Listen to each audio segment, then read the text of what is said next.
Hello, this is WCCX 104.5, and this is D&D with B&D, saying a lot to nobody. I gotta be honest, I totally forgot that we do that for a second there, and I was not prepared to go into it this time around. But hold on, I need to check, am I actually able to hear myself? Yes. You can hear me? Okay. Yes, I know how to use the soundboard now. We are all good. I mean, yeah, we sort of knew how to work it before. I feel like every time we come in here, this is only the second time I've been over on this side of the booth, away from the computer, and it's really short. I don't know if the girl before us is just, like, really tall and can come all the way up here, but this chair, I guess it doesn't really have a lever. No offense to the people before us. They're great people. They're always very nice to us. It's a really nice community we have here at WCCX. Oh. Everybody's really nice to everybody. And I feel bad because I don't really know a lot of people's names yet. But, like, yeah, we should talk to those people more often, Brad. We should actually go to the meetings and, like, hang out with people, be social aside from D&D, or invite them to D&D. Always looking for new players, you know. What are you doing over there? You're just... I'm trying to... I'm doing fine. Sort your life out over there? Sorting my Brad, life out, that's as usual. for every time except for now. Today is Halloween. You gotta let yourself go today. Be somebody else. Transform. Transform into someone who knows what they're doing. What did you just start singing, Bradley? Let yourself go, relax. Let yourself go, relax. That's copyrighted. Can you do that? You should probably stop. You should probably stop. We're gonna move on before we get sued or something. So sorry. If you're confused right now, that's because we haven't really described our show again. And for the people, the nobody that is listening, our audience name is nobody. This is the least planned out we've been for a show. So, yep. Halloween special. You just get the improv action of it. Improv? So this is a show about Dungeons and Dragons, where we talk about Dungeons and Dragons and role-playing and get to see each other for once in a week.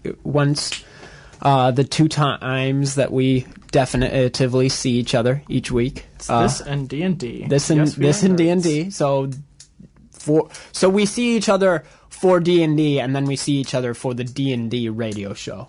Is what we see each other for. I mean, we usually see each other other times during the week, but these are the only 2 things that are, like, assured for most weeks that we see each other for.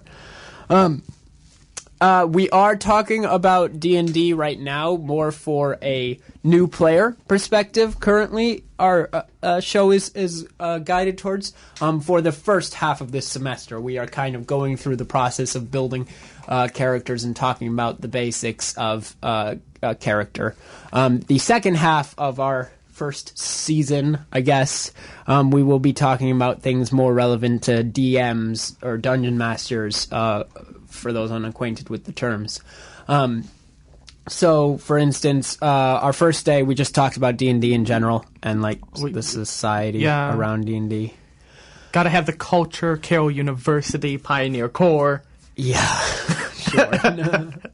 D&D has been in the roots of Carroll University since day one. Oh, nope, I did not say that. I said culture was in the roots of Carroll University. But last week we talked about skills and a little bit we talked about ability scores, and we talked a little about the associated skills that go along with them. Just recapping, ability scores are like the physical attributes of your character that were strength, constitution, dexterity, intelligence, wisdom, and charisma. But today we're getting into a meteor topic. I don't know why a meteor topic, which is like the classes of D&D today. Next week we'll be talking about races, but today we are talking about the classes of D&D. So first of all, what a class is it's a type of sort of fighting style you take on as a character. Now, not all D&D games or role-playing games have classes, so to speak. Some of them you just play a character, and there is no battle or anything. But but we're trying to give a general talk about D&D here on the show. We don't have time with our hour showing to talk about every RPG board game and all of the classes from each of them, which is why today, although I love 3.5, we are not going to be talking about classes much from a 3.5 perspective. We will talk about classes in general through all of the editions. Totally. But mostly we will be talking from a 5th edition perspective and talk about some of the things in 5th edition for the classes. Because I will wholeheartedly admit that I love 3.5. It is my favorite edition, but one of the worst things about 3.5 is its classes. They are not good. And there's a reason for that. They try to put more emphasis on building your character through like feats and prestige classes and stuff like that. Other complicated things. But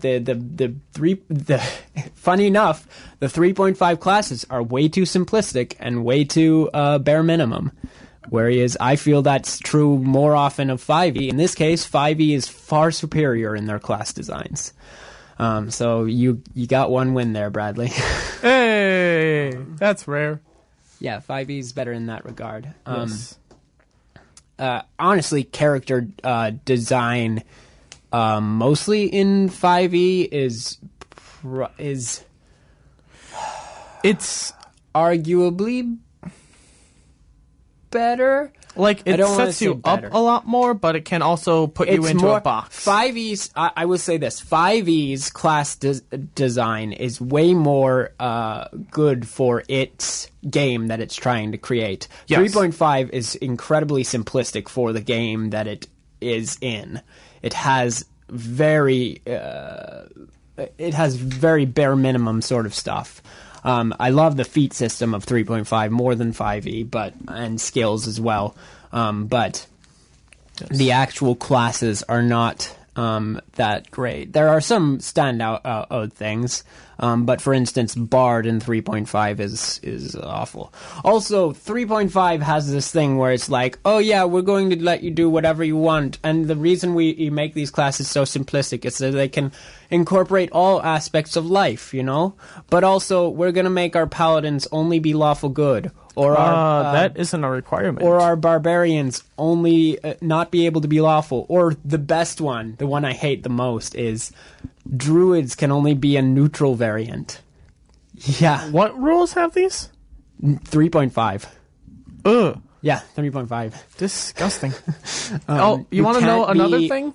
You can be neutral good and you can be neutral evil, but you can't be like the corner alignments as a druid. Also, Drew, you want to know something else silly about 3.5? What, Bradley? If you're a barbarian, you can't read.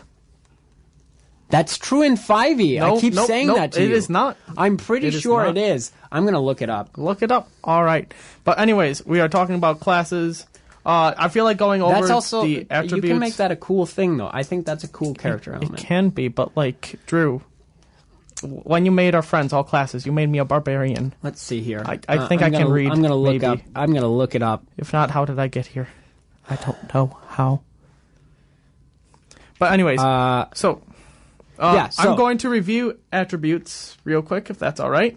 Okay, if you want to, real quick. All right, so strength is like how swole you are / how strong you are. There's constitution, in which case how healthy you are. There's and then there's dexterity, in which case how fast you can move, how agile, all that fun stuff. There is intelligence, which is book smart. There is wisdom, which is general understanding of the world. And then charisma, being able to communicate effectively and clearly and lie if you want to. And perform. Yeah, I guess you're right. I guess it's not out of rule for barbarians, though most DMs do it anyway. If you want to be book smart, just barbarian wizard. Barbarian wizard. Anyways, that likely doesn't make sense to our audience right now because we have not explained any of our classes while continually referencing them. Yes, of course. So, but I just wanted to talk about classes in general for a second more. Oh yeah.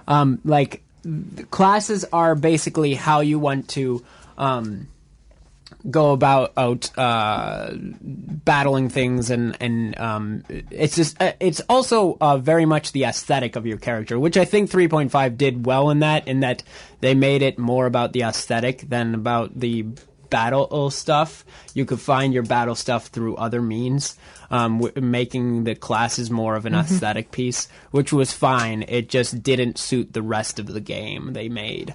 Well, it's not the pure aesthetic piece. 5e disperses that a little bit, but it is how your character will be dealing with issues throughout the world. Yeah. Both combat-wise and a lot of times socially, thanks to a lot of utility use of stuff, which is another problem with 3.5 classes, that a lot of their abilities are purely utility.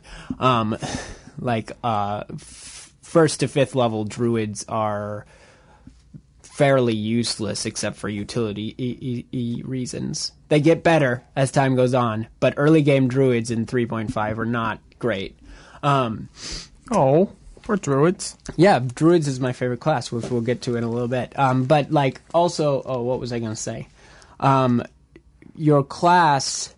Also, a lot of times people try to play classes that no one else is playing in a party to try and balance them out, because you kind of want someone a lot of times who's good with dungeoneering, who's good with fighting, who's good with healing people or using magic. I think 3.5 is better in this case because everyone can theoretically try and do most things. 5e, you kind of do need a sort of balance to your team in most cases, though there are alternative versions of classes that can help in those areas sometimes. Yeah.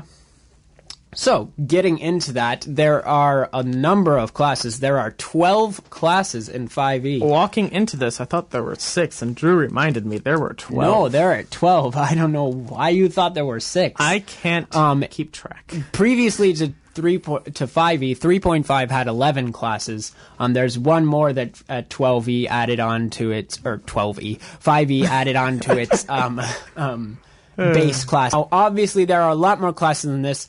The game of D&D is extensive, and Pathfinder as well. We won't be talking about Pathfinder classes today. I would love to talk about them because I do like the classes in Pathfinder because of their options and variability. Yeah, despite the fact that they are OP.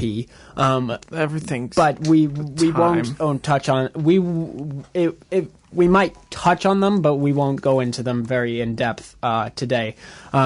Like I said, though, there's an extensive pantheon of classes for D&D all throughout, especially when you get into, like, subclasses. 4e has something that's, like, above a 10th level, like, champion classes or something that you can take after getting 10th level. There's prestige classes in 3.5, and there's all sorts of different wide variants of every class that you take. So we won't be getting into all of that today. We will be focusing on the main classes as presented in 5e. And I say we're going to do the main classes in 5e because 5e has all of the base classes that have constantly been used since the beginning, plus one extra that was introduced in 3.5. I love. Yeah, Warlock? Yeah. Warlock's pretty cool. That was introduced in 3.5, actually. It was not... I don't know if it was introduced in 3.5. I shouldn't say that. It might have been in, like, 2nd edition or 1st edition. But it was in 3.5. It just wasn't in the main module. Yes. Yeah. But anyway, should we get into the classes? The first 3 classes are the most... first 4 are the most basic to understand. Yes. And the first that we'll talk about... basic D&D... olden days. Right. They were classics. the first classes, like, ever. Like, actually, it got even more simplistic than that at one time. Did you know that dwarf, elf, and, like, other races were a class at one point? I actually heard. Yeah, apparently that's true. elf was, like, the go-to because elf was OP because you had spells and swords. Yeah. I'm not sure how that worked exactly. I never played 1st edition. I played 2nd edition with my dad as a kid. Which at the time was called Basic Dungeons and Dragons and Advanced Dungeons and Dragons. Only in time has it kind of been known as 1st edition and 2nd edition D&D. All right. Anyways, I think we should tell people what the 4 classic classes are. Okay, that's fine. The 4 are fighter, rogue, wizard, and cleric. wizard, and cleric, which rogue used to be called thief back in the day, a long time ago. That's fair. That's fair. But a fighter to talk about first. A fighter. A fighter is a fighter. Stereotypical fantasy. It's the most basic class in a lot of editions. Essentially, just you can hit harder with your weapon, and you also gain a lot of feats, which are add-on features to classes that you get to choose from. You get to choose a bunch of different combat styles, essentially, with feats.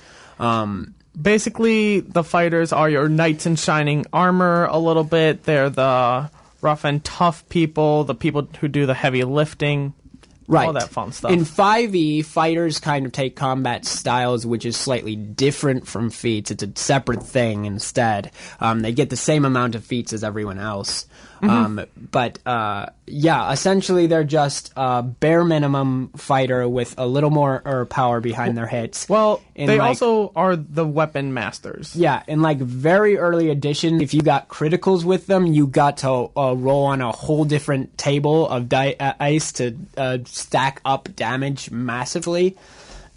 They're just focused on hitting hard initially and getting a bunch of different feats. Now, 5e has something great in it called archetypes. I do like the archetypes. They take little bit away from like from personality / own customization. Yeah, it disallows homebrew a little bit, I feel like, because people don't want to make actual classes, they just want to make subclasses, which I feel like there is room for other classes, like full-blown classes, rather than just making it a subcategory of the 12 main ones. I like extensive, complex world building, and like in the real world, we don't have 12 types of people in the world. There are dozens upon dozens of different varieties of different things, and not all of them are connected to each other in some way. So I like the subclass idea in 5e, or archetype idea in 5e, for the purpose of it in game, but I do feel like it takes a little bit away from people who want to create new content. And also the construction of 5e classes is a little more restricted, because they have a set pattern to them, which I also feel like takes away from designing new classes and stuff. But anyway, going into the archetypes of Fighter. Fighter has the most archetypes to it. We won't, by the way, be covering all of the archetypes here today. We're going to only briefly mention the archetypes of each of the classes anyway. But we won't have time to say all of them. I've omitted a few of them. I might mention the omitted ones because I really like them. Well, it's just confusing for an audience. I really like them. The first fighter archetype is the Arcane Archer, and basically all this one is it's an archer fighter, like a ranger, but it adds a little bit of magic into that category. It can, so it can like curve arrows to hit other things and stuff like that, and like charm arrows to have special effects and stuff. It can choose an arrow type from every school of magic, which is nice aesthetically. Right. I'll skip down to Sharpshooter right now just to clarify the difference between the two. Sharpshooter is essentially, it's another archetype of fighter, and it's essentially the same thing. It's an archer or fighter, except they can use a bunch of different ranged weapons. They can use any type of ranged weapons, where I think Arcane Archer is just bow, right? All fighters can use every kind of weapon. Well, that's true. That's fair, but like their thing is a bow. Their abilities specifically adhere to bows and arrows. Multiple kinds of things. Sharpshooter is just bows and arrows? No. Arcane Archer is bows and arrows. Sharpshooter. Okay. Sharpshooter's abilities are built for all different types of ranged weapons. And also, Sharpshooter doesn't have that magical element to it, but it adds, I guess, more combat ability. I don't know exactly. You know this is better, probably. Yeah. I will be... So... There's like beta for some of these archetypes, which I don't know the beta all that well. I only know official. I hate that content. I don't like the idea that they make beta. I I really don't. Like, if you're ready for a thing to be played, put it out there, and other people can and modify it to their heart's content as dungeon masters. It's too video gamey for me. I don't like the idea of making beta things for Dungeons and Dragons. I know that technically they had that in like Dragon magazines from the beginning, but that was different in a way to me because that wasn't like purely like it was very well advertised that the dungeon magazines were not technically canon. Like, DMs could take them or leave them. Whereas Unearthed Arcana, it's a weird in-between. Like... Unearthed Arcana basically lets you use them for home games if the DM would allow. But it means that it would not be... So, Wizards of the Coast is the company that runs D&D, and they like making everything as streamlined as possible. And they run, like, weekly sessions at so many game stores across the country, so they want it to be balanced there, which is why they Here's the thing, though. Like, they... correct me if I'm wrong. They wrote Unearthed Arcana, right? Yes. They wrote Xanathar's Guide to Everything, right? Yes. So why is Xanathar's Guide to Everything immediately available as anyone can play it, whatever, it's canon in the game, but Unearthed Arcana is considered beta? Because Unearthed Arcana, they're not so sure about it, while several things from Unearthed Arcana were tweaked and put into Xanathar's Guide because they knew it was balanced. Okay. I mean, play it. Just play it. It's the same thing with video games. Like, we're going to like a video game more if you take the time and effort. I don't care how long it's delayed. I feel like it's a better idea to take the time and effort to make it good than to send out an unfinished game product, in my opinion. If you're advertising it too early, just don't advertise it. Don't advertise it. But I don't understand the concept of advertising things before they're finished, unless it's like they a play. don't know if it'll be finished or not, and they want more mass people playing it? I guess, but just free testing. Don't send out trailers if you're not finished with it. In my opinion, I understand that I have no idea how that works, but it doesn't make sense to me from a fundamental level. Yeah. But anyway, yeah. Sharpshooter, right. I don't even know which ones are Unearthed Arcana beta. And I do. But we've gotten real sidetracked here. Yes. So the rest of the subclasses for or archetypes for fighter, I'll just go over them quickly. There's the Battle Master, which has special techniques and is like the tactics, like the nerdiest one of all of the archetypes. Yeah, it's a Battle Master. It knows all the battle. Knows how to fight, knows how to stab them just so. Brute, strong, deals lots of damage. A shit ton of damage. Let me add. A lot of damage. I read that at File. It's a lot of damage. It's a lot of damage. And then there is Cavalier, which basically just uses a horse, which is awesome. I've always thought that D&D should just have a knight class, and I think I'm going to implement that in our world in third wave. So there's a class that Drew omitted, which is called the Purple Dragon Knight. It's basically just a knight. It's just a knight. Don't ask why it's called Purple Dragon Knight. It's a specific place in the world of D&D. We don't need to get more confusing with it. Anyway. There's the Champion, which is like the most precise fighter, just has overall good skills. Yeah, it was one of the first designed subclasses. It's based on it's focused on increasing your critical damage. And so, like, I will say something about a couple of these subclasses. Wizards of the Coast did make an easier subclass for all of the classic classes. And the easy subclass for the fighter is the Champion. I've heard a lot of people say that they're unsatisfied with Champion, though, that it's too basic. But it's really good, though. Yeah. I would just put more into the character's backstory and all that stuff. But anywho, next one, Eldritch Knight. You can use magic. Yeah, you get a little bit of magic power behind your fighting skills.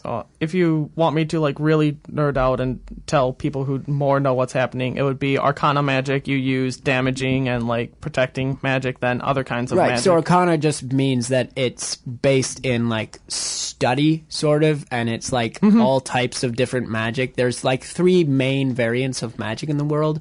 sort of. In 5e, they simplified it to kind of 2. Yeah, it's kind of 2. Actually, technically, in the real game, it's 2. In our world, it's 3. Yeah. But like, there's arcane magic, and then there's divine magic, and divine magic comes from a holy source.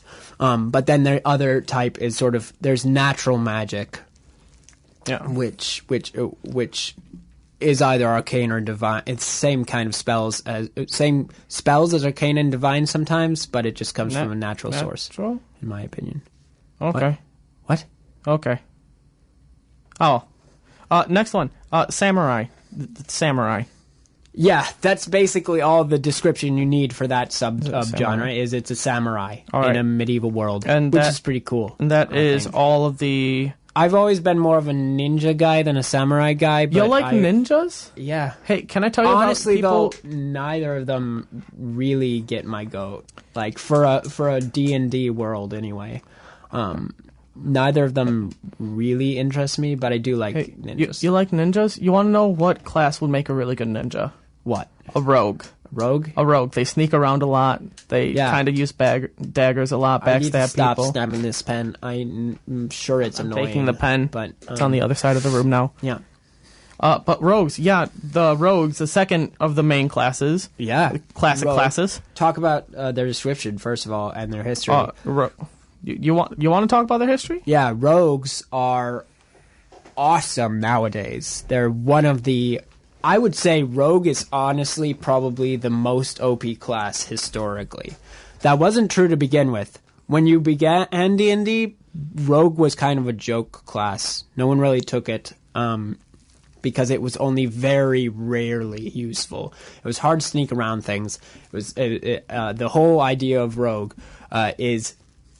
You sneak up to things, you make sneak attacks, and your sneak attacks can deal a whole lot of damage. But when you're not sneak attacking or surprise attacking someone, you don't deal a whole lot of damage. The key to being a rogue is you need to, every time you make an attack, afterwards just try and hide somehow and get prepared for another sneak attack, essentially.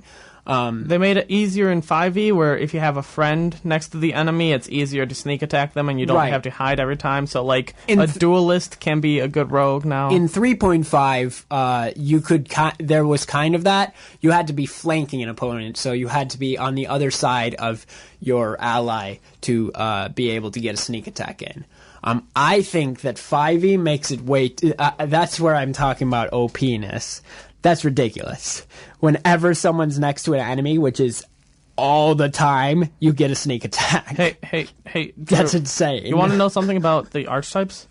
They give you more ways to sneak attack people. I know. You want me to tell you how? Ridiculous. No, so, we're not two archetypes. Calm down. Jeez. We need to talk about rogues a little bit more. They're an awesome class. They're an awesome class. They're an awesome class, and I forgot what I was going to talk about now because of you. Well, rogues also can be very skilled in certain maneuvers, like sneaking around or lying to people, that they literally can't fail.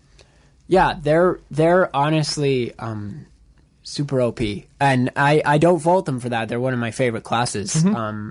They're definitely my favorite of the basic 4: fighter, rogue, wizard, cleric. Mm-hmm.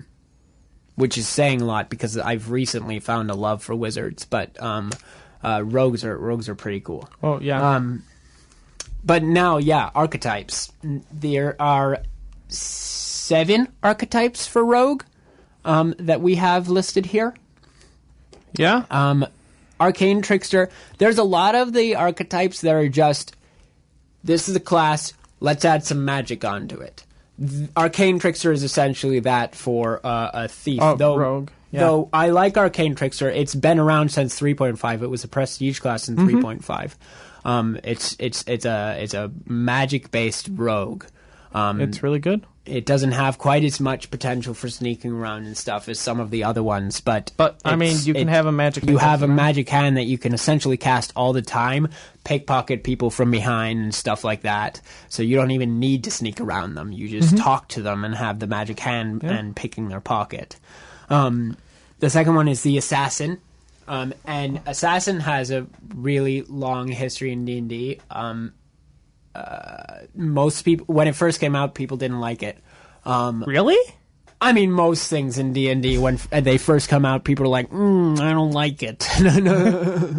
All right. But like in earlier editions, Assassin had the ability to take 3 turns to try and study their target, and then could hit them. And if the target then failed a fortitude save that we talked about last week,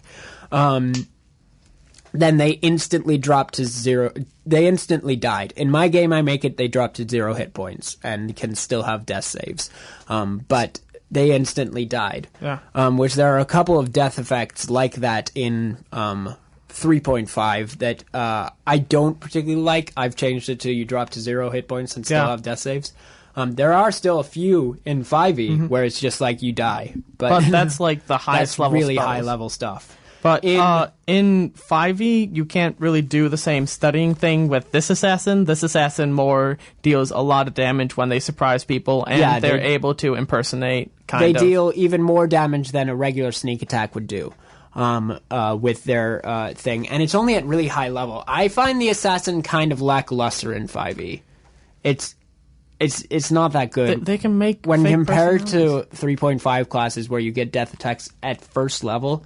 Like 5e, you just at 18th level, you can make a death attack and possibly reduce them by a lot of damage, which you can already do if you're a rogue.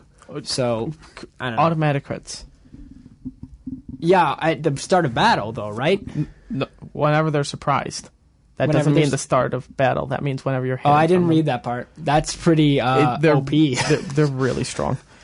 Next up is Inquisitive, which is basically being able to tell if someone's lying. This is like the anti-rogue. This is the anti-rogue. I really liked this when I read it. The Inquisitive it's really is good. Essentially, you can't lie to me, you can't try to sneak up on me because I have advantage in checking all of those things against you. And I can find any trap.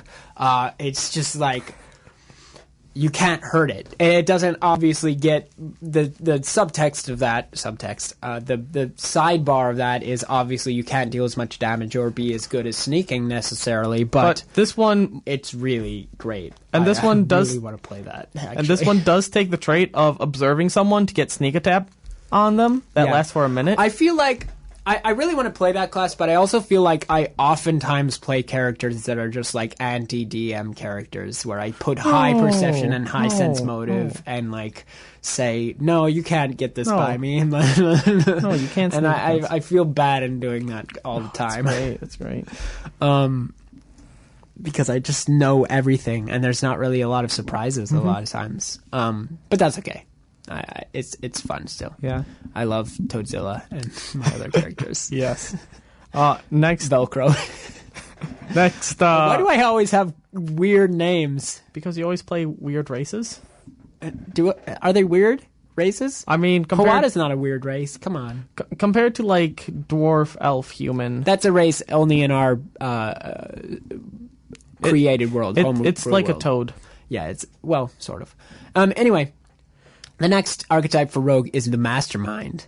The Mastermind is just, you know things and you learn things about your opponents as time goes on. It's a tactics-based Rogue, essentially. It can also help your allies a lot, in which case... Yeah, kind of support-based. It's support and, like, you think ahead. Real smart boy. The Scout is kind of the bare minimum Rogue, I felt like. It's kind of the easy Rogue. It might not be one of the original types, but I think it could be a good replacement for the easy substitute rogue. It's essentially just a rogue that's like a reconnaissance rogue that's good at like getting information ahead of time for the battle, sort of. That's why it's called a scout. It scouts things out. Swashbuckler is like a pirate rogue. I love this one. So much. I couldn't narrow it down to a specific quick blurb. So, basically, this rogue, you can have them, like, you can stab them and force them to come after you. You can run around like a madman and they can't hit you. I love him so much. Then there's I think this one is probably the easy. This is the easy one. The easy bake rogue. It's called the Thief. which is just a sneaky rogue. Yeah. It goes into more of the basic qualities of a rogue, which is sneaking around and making sneak attacks. It has a climbing speed of 20 feet, aka it succeeds all climb checks. Right.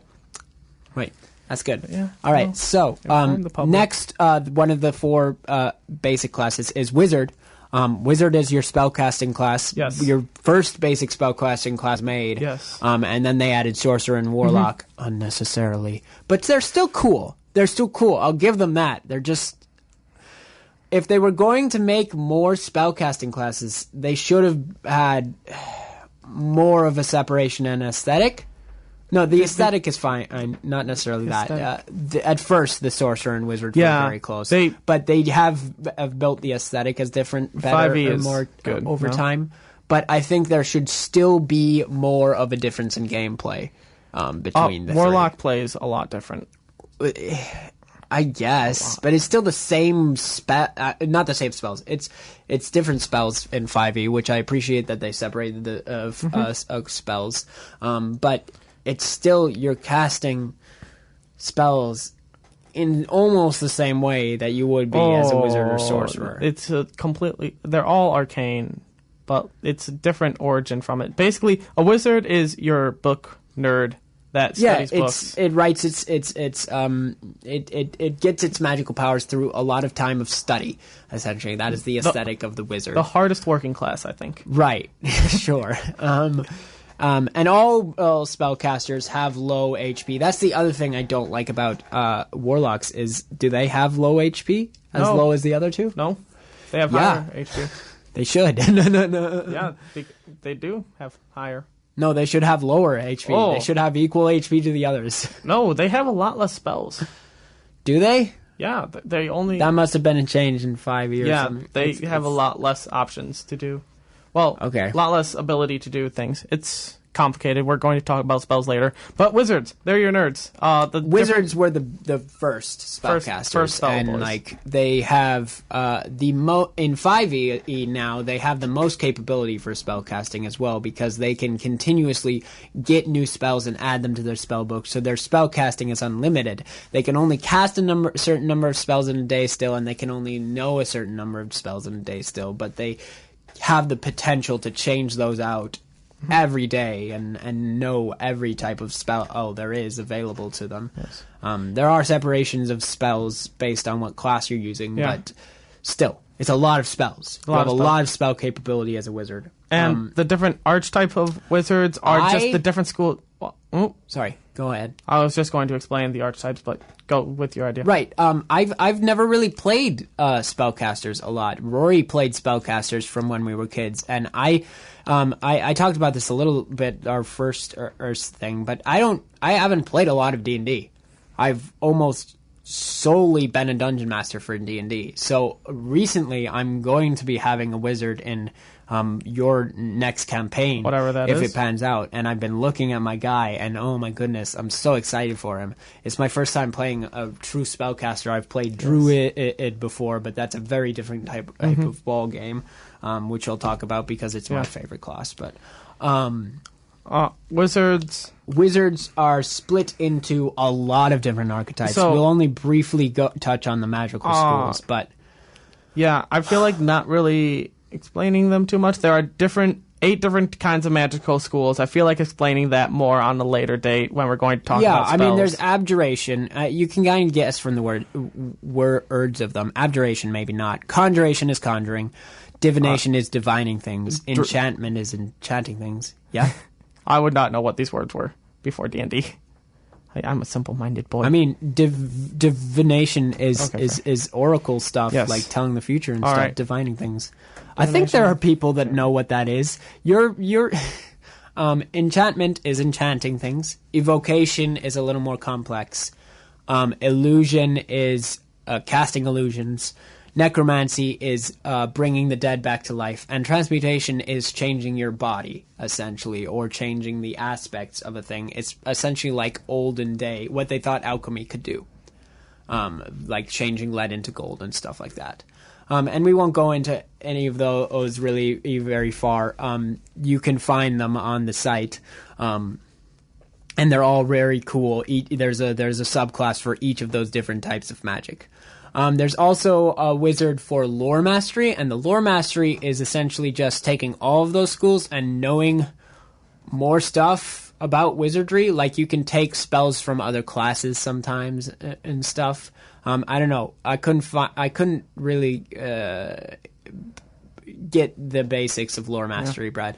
Yeah, I don't know that one too much either. Yeah, it's just like master of all types of all of the schools of wizardry without being delver of all types of schools without being a true master in any one specific type.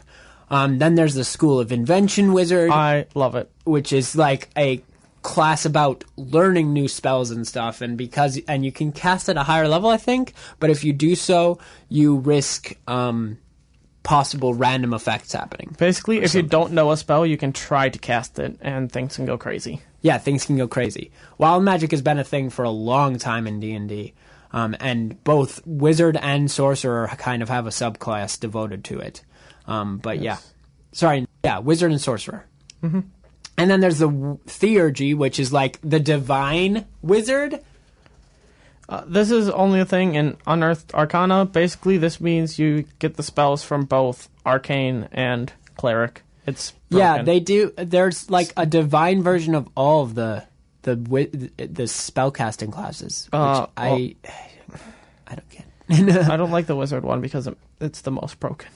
Then there's war magic wizard, which is like honing your spellcasting for battle kind of wizard. Mm-hmm. Essentially, you can more easily cast without having people attack you and stuff like that. Yeah. Ready for the field. Less of a nerd. More ready to fight. Fight me. Exactly. Yeah. The fourth class, basic class of the classic classes is the cleric, which is the least commonly known word, but it's essentially just a healer. If you need to put it, they don't always heal. No, but that's a pretty easy way to put it. Yeah, a lot of times, but yeah, they all can heal. They all can. They all can heal. Some may choose not to. Yeah, no, that's fine. I'm just saying they all can heal, so that's a fine term for it. Cleric is your healing type of class. Usually, there are other classes that one might use for healing in a group, and that's fine. A cleric also doesn't have to heal all the time. Some clerics might decide that it's better to clear the field of enemies that can just put people down again than to actually go around just healing people. And a lot of people choose to do that because they don't want to just go around every turn healing people. It's a lot of fun. It's a support class, essentially. It is. That's probably more safe. More safe to say. Even the most stereotypical evil ones are still support in nature. Right, and they're also cleric is a holy word. Cleric is clerics always have some sort of god or higher power that they gain their powers from. Yeah. Almost always a god in 5e. Yeah, I mean, yeah. I've heard of people doing clerics in 3.5 and Pathfinder where like it's a cleric that's lost faith in their god, and I would say then, I mean, unless the god still wants you to come back to it, then you're just not a cleric anymore. One thing that I want to say is cleric. You don't become a cleric by being like faithful to the god, because there's a ton of clergy and stuff in the world of D&D that don't have cleric powers. Right. But it's someone that specifically the god has blessed with these powers. That's fair. Gifts. Yeah, so I can but some people have completely alienated themselves play characters that have completely alienated themselves from their gods and aren't going back and won't go back in the storyline either because the DM doesn't have time to inlay that storyline, which I feel like that's not a cleric then anymore. You shouldn't have your powers. The god wouldn't give you those powers anymore if there's no chance of you coming back to it. If there's some storyline in the story where you come back to it, then that's fine. The god knew that you were going to come back to it, and that's fine. But I don't know. And I think people have done that in 5e as well. But. Another thing that we should explain for the world of Dungeons and Dragons is typically how gods are arranged in Dungeons and Dragons is it's a pantheon. Right. So there are several different kinds of gods gods. Run several different things. A cleric would more serve one or the other. But there are a lot of... The archetypes for clerics are called domains, and there are a lot of domains you can have as clerics. So I'm not going to go over them. I'm just going to state them. I love all of them equally. Yes. There's Arcana. There's there's city clerics. There's death domain clerics. It's sometimes used by evil clerics, but doesn't have to be. Forge domain clerics, so like weapons and stuff. Grave domain clerics. I love grave domain clerics. They're good. Knowledge domain clerics. Life domain clerics. Light domain clerics. Nature domain clerics. Order domain clerics, so like law-abiding sort of. Protection domain clerics. Tempest domain clerics. Trickery domain clerics, and war domain clerics. So, yeah, those are the different domains of cleric. I play a DMPC cleric right now, but I didn't really... did I play? No, I had a cleric early on in my playing experience. Yeah. That was pretty fun. Duncan? Yeah, Duncan was his name. My recommendation for making a cleric character, if you are ever going to make any characters after listening to us for some reason, is I would more try to find like a god that you would want a character to like revere or want or respect, because the god is the main focus of your class and you need to like that idea. Yeah, I see a lot of people play clerics and then not have anything to do with their god. I mean, it should be a part of your character. Yeah. Like it's important. It's important. It's part of the aesthetic of being a cleric. Yes. All right, so coming back, we have my favorite class, the Druid. Are you okay, Brad? Yes, the Druid. Staring, stunned at the computer for a second. So, I realized something. Yeah. This automatically does it for you, and I love it. Oh, that's great. Well, all right. Anyways. Not important from now. So, the Druid. Druids are, in the world of 5e, Druids are very similar to clerics, except they go back even further and worship nature and how it works in that respect. They're their nature class, and they can do a lot of things. From healing, they can use their spells for utility stuff, or they can use their spells for battle. Their spell list, I feel, is the most extensive in what it can do in some ways. It's not always you can be so many different kinds of druids, you know. Yeah, it's not always the best at damaging, but it is good. Yeah, it's pretty great. It's really great. And also, like, druids also have the amazing ability to transform into animals, which they get the bonus HP from the animal, or health, essentially, from the animal. And, like, it's really great because you can just turn into an animal and then come back and continue to cast spells as a druid and stuff like that. It's my favorite class. It always has been.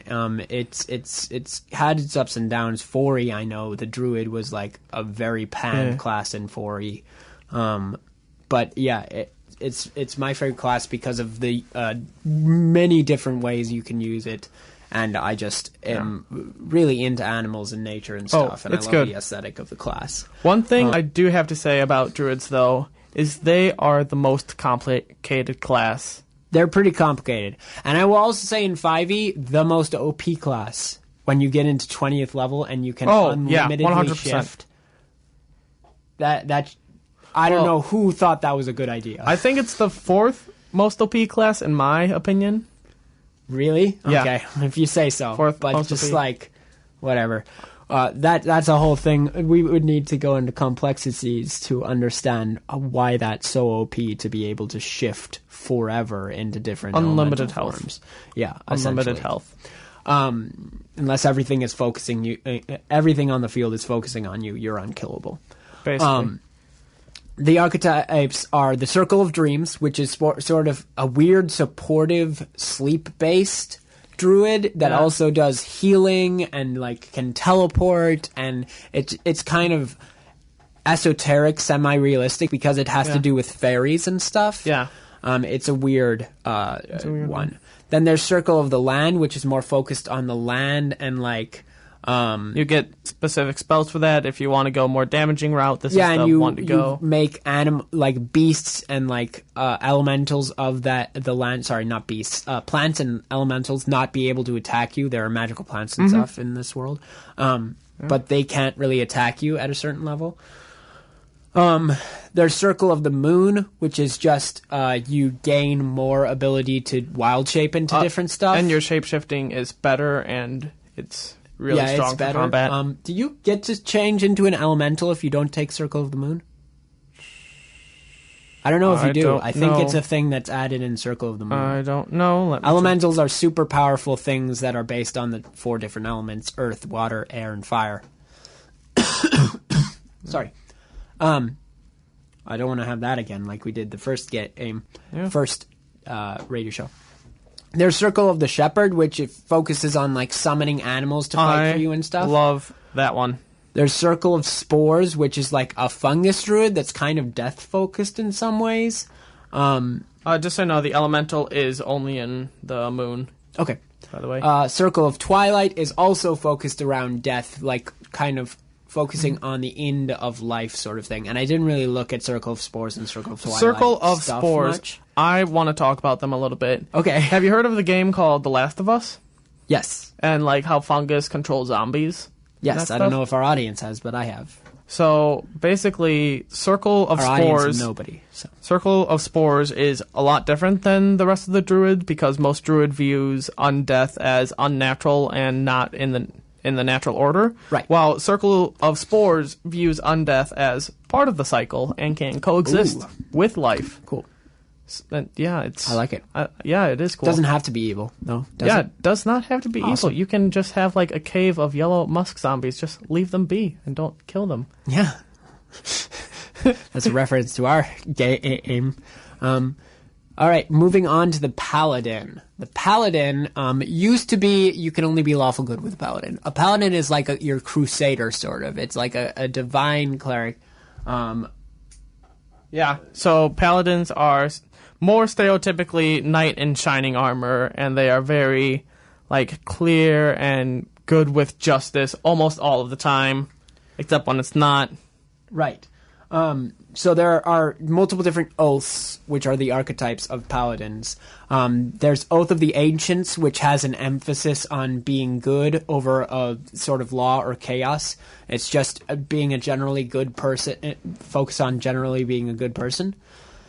I didn't really look into the like abilities of each of these for paladin. These are more based on roleplay. These more affect roleplay in what I looked at than they do the way you play. They do affect the way you play, but to me, it's more about the aesthetic in this case. Yeah. There's Oath of Conquest, which is it's a paladin that is your typical crusader, where it just destroys its enemies outright. It doesn't have to be evil. No. Conquest isn't necessarily destroy your enemies. Conquest is more like take control of them. Take control. Make them fear you. Make them fear you. You don't kill them because they must fear you, and you are the strongest. Oh, the vengeance is destroy. Vengeance is flat out kill them. Oh, the vengeance is just destroy evil. Kill your enemies. Not always evil. Destroy things. Yeah, destroy your enemy. Destroy your enemy. Oath of Devotion is your typical olden day lawful paladin. Mm-hmm. Doesn't necessarily have to be good. It can just be lawful. Yeah. Oath of Redemption is a paladin that believes in the redemptive powers of good and focuses on trying to find non-violent solutions to situations, essentially. Oath of the Ancients is kind of using nature in more what I've read. It's an emphasis on good over law or chaos, but it is kind of nature-based paladin, which is cool. I want to try that. Yeah. But then there's the archetypal evil paladin, which is the Oathbreaker paladin, which has broken away from has to be evil. I don't feel like it should have to be evil personally, but it's like the traitor paladin sort of thing. You Where you took broke your it oath and you broke it. I don't think it necessarily needs to be evil. In 5e, it says in the class files that it has to be evil. Yeah. Okay. Yeah. Well, I think that you can obviously change that as DM if you want to. But I would be down. Yeah, but then there is the Ranger class, and the Ranger class is my brother's favorite class, one of my favorite classes. It is essentially a wilderness explorer type of person, kind of a nature-based class, but also a fighter at the same time. It's a nature fighter. Yeah, it's a nature fighter, and it focuses on like having specific enemies that sort of sometimes. Stuff.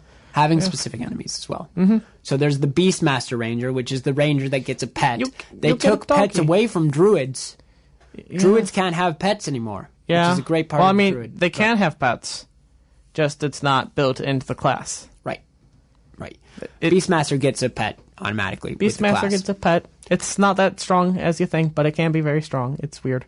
Yeah, it was updated in the updated version. I thought it was stronger. Maybe. No. But anyway, then there's the Gloomstalker Ranger. I didn't really see... it's basically the edgy ranger. Right. It's a night-based ranger. Yes. There's the Horizon Walker, which studies the different types of planes, which are different dimensions in the D&D world, and it studies those and like goes and investigates those.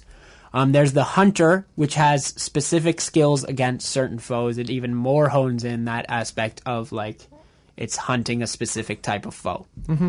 Monster Slayer targets specific units on the field. It doesn't necessarily have a specific foe it constantly has as as bonuses against, but it can choose individuals on the field and gain bonuses against them. It's really good aesthetically against like vampires or werewolves, I do have to say. Yeah, and then there's the Primeval Guardian, which is weird. It's like a druid ranger. Essentially, it's a nature-based ranger that gets nature powers. It can basically become a tree by the Which rangers do get a few spells, and paladins do, by the way, too. But yeah. Yeah. And then I do want to say something real quick as we make it to the hour-long point. I just need to remind people that this is WCCX Waukesha 104.5 FM, and this is D&D with BND.